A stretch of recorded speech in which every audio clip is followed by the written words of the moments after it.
Hi guys, welcome back or welcome to my channel. My name's Samantha and I am gonna do my April wrap up today. If you hear music, it's my child in the other room. He's watching his cartoons. But anyways, I'm just gonna jump right into it. I had a bit of a reading slump starting last month because of, what book was it? A Kingdom of Flesh and Fire. I'm purely blaming it on that book and nothing else. So this month I was figuring out how I would be able to manage to get out of my reading slump, and I think I did pretty well. So we're just going to briefly go over all the books I read in April so that we can start off nice and clean in May. Alright, so the first book I read was a reread based on my Instagram followers, all 100 of y'all, shout out. Said I need to do a reread of a favorite book, so I reread Strange the Dreamer by Laini Taylor. Absolutely loved it for the second time. This time I found a lot more to annotate, so I'm going to go back and annotate all of these things. I'm definitely a dog ear person.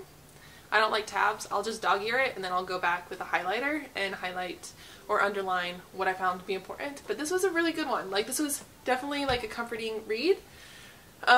So glad I finished this. I might read Muse of Nightmares next, which is the second part of this book, or the duology, like the second part of the series. This is about a librarian who dreams about a different land, like a city, and then one day the city disappears from his mind, including the name of the city, and later on in his life a group of soldiers and royalty show up by his library, and it's because they come from the city that disappeared from everyone's thoughts, and he goes on a journey with them. It's very interesting. Love, love, love it, and I'm so glad I reread it. Highly recommend if you like fantasy and flowery writing. Laini Taylor, let me tell you, she is amazing at fantasy writing and amazing at doing just enough flowery writing to plot, to like character development, so like definitely a good one.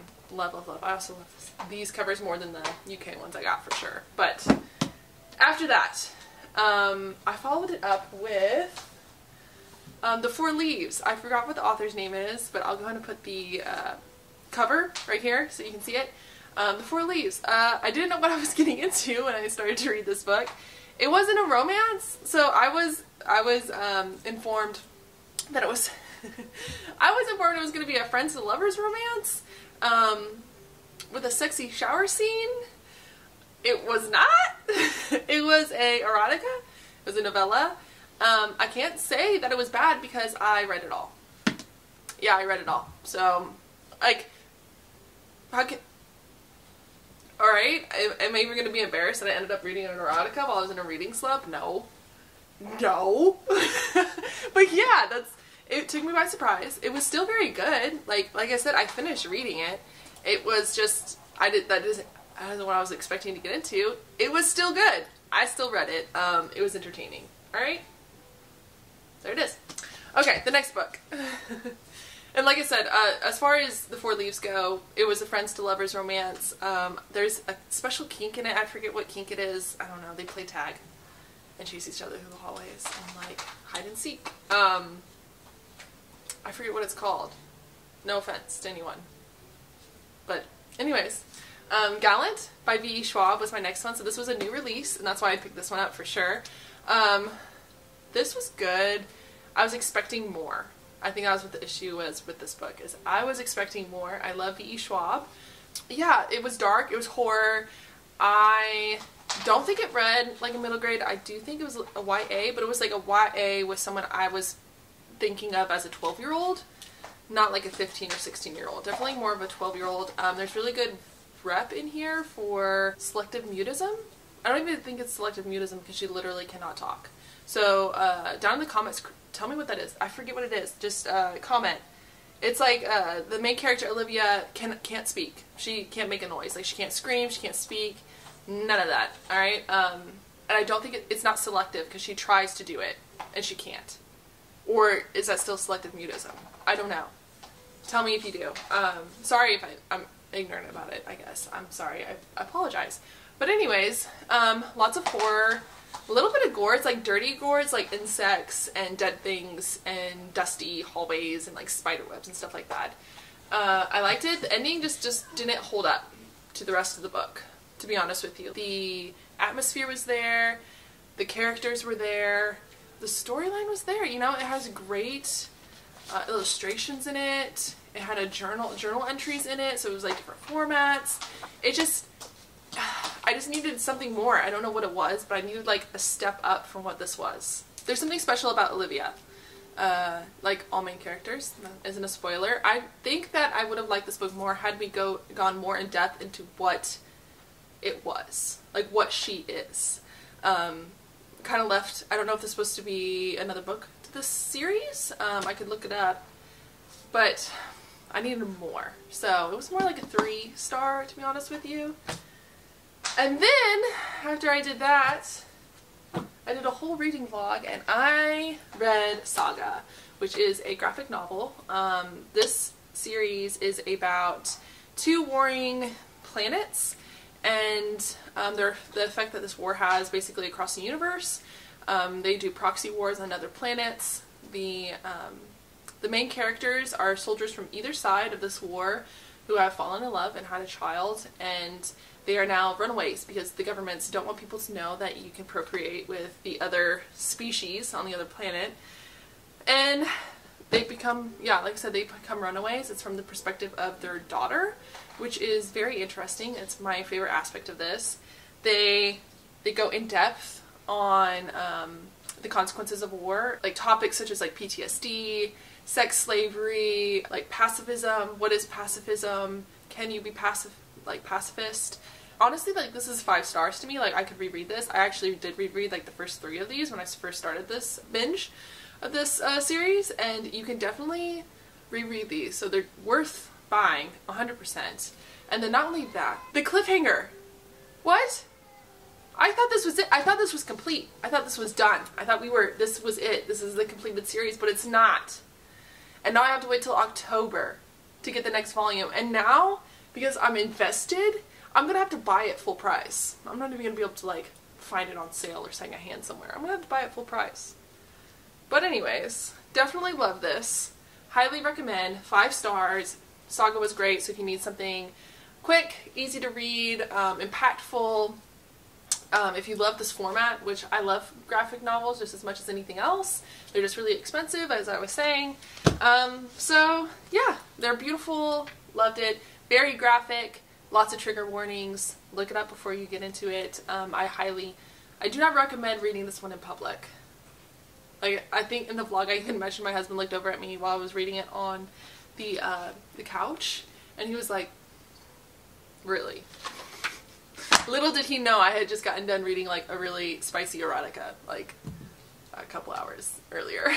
Anyways, the next book was The Song of Achilles. Now, I picked this book up during my reading slump because I needed something that would be emotionally driven. I had to fall in love with some characters, you know, that's near and dear to my heart. I have to love the characters. So I pulled out The Song of Achilles.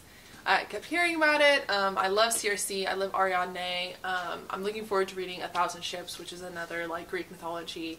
I read some dark fantasy stuff like Persephone and Hades retellings. So like I was in the mood. So I picked up The Song of Achilles. It was good. Don't get me wrong. It was good. It wasn't cry-worthy for me though. I don't know why. I just don't. Maybe it was just because I didn't click as closely with these characters as other people did. No, I liked it, but definitely was not as, I didn't have as a visceral reaction to it as other people did. Still very good, still very much worth the read and worth the hype for sure. But yeah, tell me what you thought if you've read this book, because I feel like lots of people have. What you thought about it. Was it the characters that really like drove your reaction to this book, or was it the actual story? I think honestly, Bricely, she becomes not a main character, a side character, but honestly her story was more impactful than the others for some reason. I don't know if that's because I did read Circe and Ariadne before this, so I'm like looking into the female characters more, but I feel like her story had a lot more to say, and I would be interested in getting, I don't know, a perspective from her. Anyways, it was okay. It was good. It was like a solid maybe 3.5, 4 stars. Like it wasn't a waste of my time, that's for sure. And then finally, the piece de resistance. I picked up Ship of Destiny. I couldn't find the ebook to this. Sir, don't reach, don't do it. That's what I thought. Don't you do it. Speaking of children, I couldn't find the ebook of this. Normally when it comes to the chunky fantasies, I have to read the ebook because of children. I can't just sit down and like open up a book, especially when it's this chunky. It's hard for me to read. But I couldn't find the ebook, so I'm only about like, I'm gonna use that as an excuse to say that I'm only about like 200 pages in to this, and I've started it like a week ago. Absolutely loving it. I'm kind of hesitant to finish it because I don't want it to end, because I love it so much, and it is taking me a lot longer to read, but I think that's because I'm just loving it so much, and there's so much to read. For no fault of its own, this one's taking me a lot longer to read just because I am very invested in it, and I'm like, it's just really deep, and I just want to make sure like I'm getting the full experience. I'm taking it slowly. I'll probably finish reading it in May. I don't know if I'll be giving you guys any updates, but highly recommend this series. It's a live ship trader series by Robin Hobb. It's amazing. If you don't know, it's a high adult fantasy about ships that come to life, about goods traders, about pirates, dragons, monks. There's discussions on slavery in this and the slave trade. There is like generational dialogue, and there's magic, and it's just magical forests. It's everything. A great nautical adventure. This month, in between that, I did pick up a dark romance. Who am I? It's like my newest obsession. I swear, until like 2 months ago, I never really read dark romances like I do now. I picked up my first reverse harem dark romance on Kindle Unlimited. It is the Lost Boys trilogy, or the first one's called Lost Boys. It's the Slate View High trilogy. I'm not hating it. It's like a great way to break up some of the heaviness of Ship of Destiny, and it's a lot of fun. I have to say, the smut in it is great. A+. The characters are so lovable, and I'm on the second book. Alright, so for me to read the first book and then move on to the second book when it comes to something like a smutty Kindle Unlimited romance is A+. I haven't done that. I have not read a series yet, but I was invested. I love the male characters so much. I don't know what it is. I'm like cheesing because I love them so much, and I only want the best for them. Like, I want to give them all big hugs. And the female character isn't annoying, which is great. Sometimes that happens, doesn't it, Marcus? I'm just gonna let him help me with this wrap up because I can't. I try to keep him out of the frame as much as possible, but it's hard. Anyways, I'm gonna go put him down for a nap because cartoons are not doing it for him apparently. I'm gonna go make myself a cup of tea, and we will see you in the next video. So make sure you subscribe.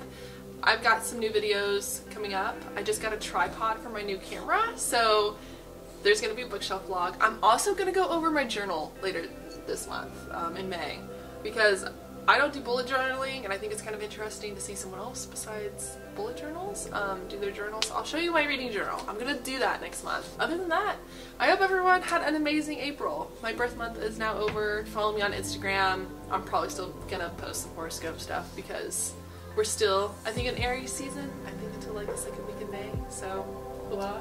But yeah, make sure you subscribe, comment about all the things I discussed, if you've read Song of Achilles, what you thought about it, and then correct me about Gallant by B.E. Schwab, that character.